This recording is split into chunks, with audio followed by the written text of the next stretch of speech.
So in this video, we're going to talk about finding sample sizes with the population standard deviation.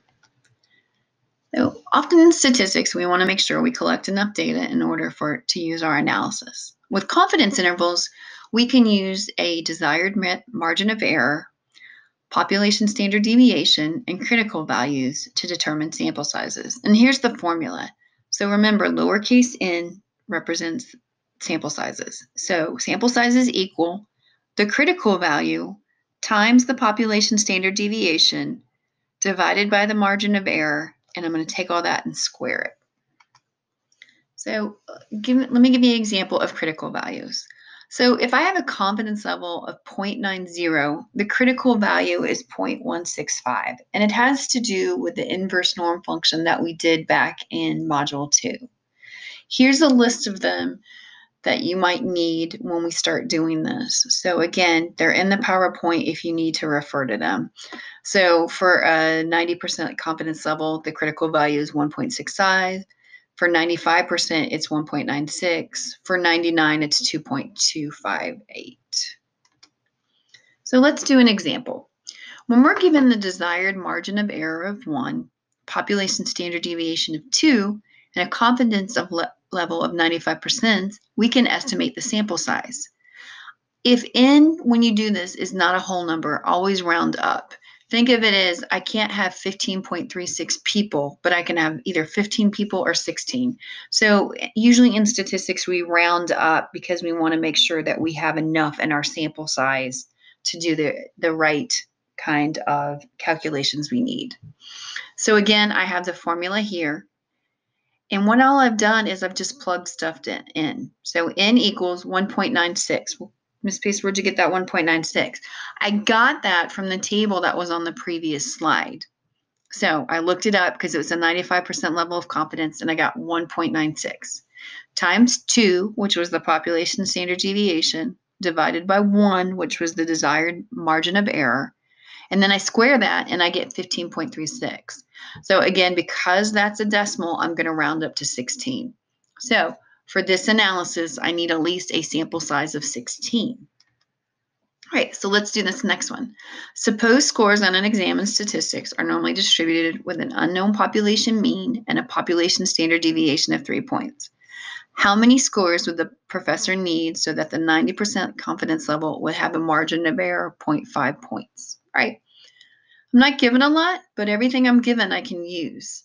So I have a population standard deviation of 3 points.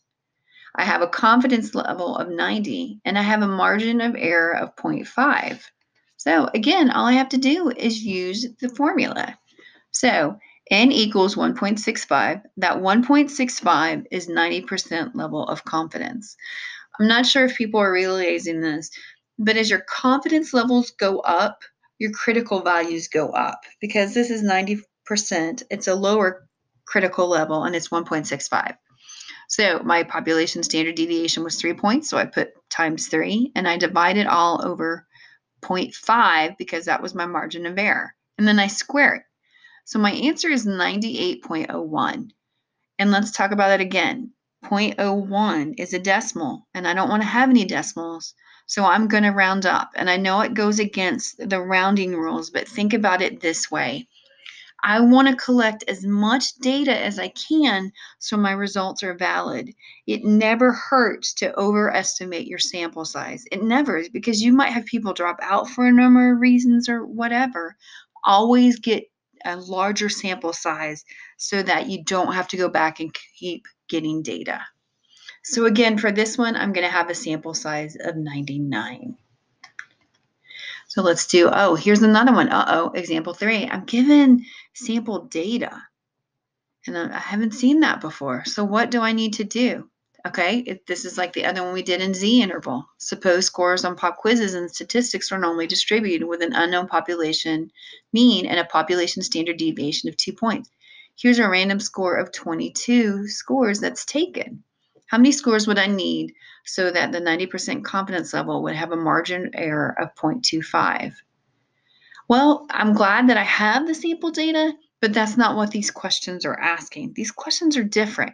Even though I have a sample, I want to know if my sample is large enough. So again, I have a population standard deviation of 2 points. I have a 90% confidence level, and I have 0.25 as my points.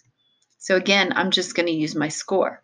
So I have 1.65 times 2, because remember that 1.65 comes from that 90% level of confidence. 2 is my population standard deviation, and 0.25 is my margin of error. I get 174.24. So I need at least a sample size of 175. You could still do the problem like we did in Z interval and get results. But if I want to do something that I've never seen before, I really need a sample size of 175. And it's because that margin of error is really, really low, and I want to be very precise.